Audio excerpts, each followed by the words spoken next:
Hello everyone, welcome to my channel Study of Human Body. ఈరోజు anatomy మన first class anatomy డెఫినేషన్తో start చేద్దాం. Actually ఎగ్జామ్లో చాలామంది అనాటమీకి definition రాస్తారు. అంటే అనాటమీ అంటే ఏంటి అని దాన్ని డిఫైన్ చేసి ఆ తర్వాత క్వశ్చన్ పేపర్కి ఆన్సర్స్ రాయడం స్టార్ట్ చేస్తారు. అది ఒక మంచి ఇంప్రెషన్ క్రియేట్ చేస్తుందని చెప్పి రాస్తూ ఉంటారు. నేనైతే రాయలేదు. ఎనీవేస్ డెఫినేషన్ చూద్దాము. Definition of anatomy. Anatomy is the branch of biology that studies the structure of living organisms and the relationships among the body parts. Anatomy అనేది బయాలజీలో ఒక బ్రాంచ్ అనమాట. So branch of biology. ఇందులో మనం ఏం చదువుతామంటే structure, ఒక living organism యొక్క structure ఎలా ఉంటుంది, structure of living organism and the body parts. So anatomy is the branch of biology that studies the structure of living organisms and the relationship amongst the body parts. ఇదొక definition. ఇంత వద్దు అనుకుంటే సింపుల్గా ఇంకొక definition చేశాను చూడండి. Anatomy is the study of the structure of the body and how it parts are organized. ఇది simple, ఇంకా చాలా ఒక 2 లైన్స్లో అయిపోతుంది ఈ డెఫినేషను.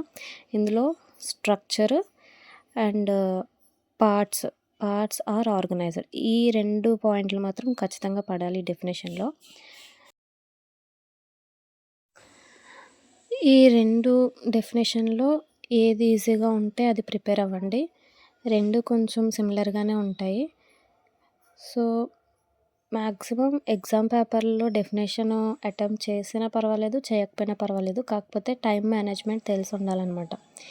ఫస్ట్ ఎగ్జామ్ అనాటమీ కదా, ఫస్ట్ ఇయర్లో ఫస్ట్ సెమిస్టర్లో ఫస్ట్ సబ్జెక్ట్ మనం రాసే ఎగ్జామ్ ఏదైనా ఉందంటే అది అనాటమీ. సో ఆ టెన్షన్ ఉంటుంది, టైం మేనేజ్మెంట్ చేసుకోలేము. 3 అవర్స్లో అనాటమీ అటెంప్ట్ చేయాలి, ఫిజియాలజీ కూడా అటెంప్ట్ చేయాలి. సో టైం సరిపోదు అనుకున్న వాళ్ళు డెఫినేషన్ స్కిప్ చేసేయండి, ఎందుకంటే డెఫినేషన్ వల్ల మనకి ఎక్స్ట్రాగా మార్క్స్ ఏమీ యాడ్ అవ్వవు. క్వశ్చన్ పేపర్లో ఉన్న క్వశ్చన్స్కి ఆన్సర్స్ అటెంప్ట్ చేస్తేనే మార్క్స్ యాడ్ అవుతాయి, గుర్తుపెట్టుకోండి. నెక్స్ట్ అనాటమీలో ఫస్ట్ యూనిట్ సెల్ స్ట్రక్చర్ అనమాట. మన బాడీలో ఏ ఆర్గాన్ అయినా కూడా సెల్తోనే స్టార్ట్ అవుతుంది. సో అనాటమీకి వచ్చేసరికి ఈ సెల్ చాప్టర్ నుంచి ఎగ్జామ్లో అడిగితే స్ట్రక్చర్ ఒకటే అడుగుతాడు. సో సెల్ డయాగ్రామ్ బాగా ప్రాక్టీస్ అవ్వండి.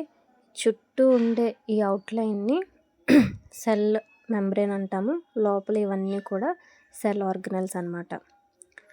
సో ఈ బ్లూ కలర్ అవుట్లైన్ ఉంది కదా, లేయర్, అవుటర్ లేయర్, దాన్ని ప్లాజ్మా మెంబ్రేన్ లేదా సెల్ మెంబ్రేన్ అంటాం. Plasma membrane or cell membrane. ఇది Golgi complex or Golgi apparatus అని కూడా అంటారు. ప్రతిదానికోసం డీటెయిల్డ్గా ఫిజియాలజీ క్లాస్లో నేను ఎక్స్ప్లెయిన్ చేస్తాను. ఇక్కడ స్ట్రక్చర్ మాత్రమే చూపిస్తాను, నెక్స్ట్ వచ్చే క్లాస్లో డీటెయిల్డ్గా చెప్తాను. ఇది పెరాక్సిజోమ్ అండ్ ఇక్కడ లోపల సర్కిల్ ఉంది కదా, ఇక్కడ ఇదంతా కూడా న్యూక్లియస్ అంటాము.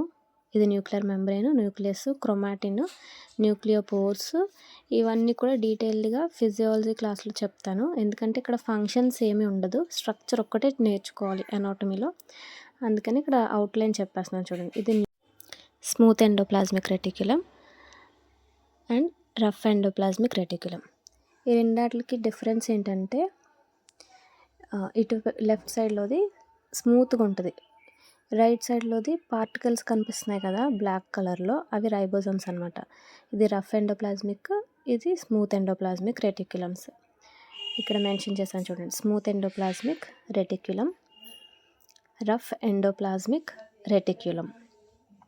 ఓకే, నెక్స్ట్ ఇది lysosomes, microtubules, cytoskeleton. Next intermediate filaments అంటారు దీన్ని. ఇంటర్మీడియట్ ఫిలమెంట్స్ ఇవి 2 centrosomes. Okay.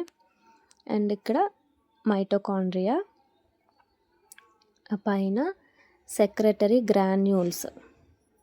Okay, secretory granules పేర్లు గుర్తుపెట్టుకోండి. అండ్ ఇక్కడ అక్కడక్కడ డాట్స్ ఉన్నాయి కదా, అవన్నీ కూడా రైబోజోమ్స్ అనమాట. సెల్ మొత్తం కూడా ఇవి ఆక్యుపై చేస్తూ ఉంటాయి. అండ్ ఆ స్పేస్, ఎంప్టీ స్పేస్ ఉంది కదా, మిగతా ఎంప్టీ స్పేస్ అంతా కూడా జెల్ ఫామ్లో ఉంటుంది. దాన్ని సైటోప్లాజం అంటాం. సెల్లో ఆర్గనల్స్ కాకుండా జెల్లీ కన్సిస్టెన్సీ ఉంటుంది, దాన్ని సైటోప్లాజం అంటాము. సో ఇది సెల్ స్ట్రక్చర్ అన్నమాట. బయట లేయర్, అవుటర్ లేయర్ అంతా కూడా plasma membrane or cell membrane అంటాం, ఏదైనా ఒకటే. సో తర్వాత గోల్గి కాంప్లెక్స్, దీన్ని గోల్గి ఆపరేటర్స్ అని కూడా అనొచ్చు. నెక్స్ట్ పెరాక్సిజోమ్ గుర్తుపెట్టుకోండి. తర్వాత nucleus, smooth endoplasmic reticulum, rough endoplasmic reticulum, lysosomes, microtubules, cytoskeleton, intermediate filaments, centrosomes, mitochondria, ribosomes, dots అన్నీ కూడా రైబోజోమ్స్, మిగతా ఎంప్టీ ప్లేస్ అంతా కూడా సైటోప్లాజం. అండ్ పైన సెక్రెటరీ గ్రాన్యూల్స్. ఇవి పొజిషన్స్ ఇక్కడే ఉండాలని లేదు, ఈ ఆర్గనల్స్ ఎక్కడైనా ఉంటాయి. నేను ప్లేస్ సరిపోక అలా వేసి చూపించాను.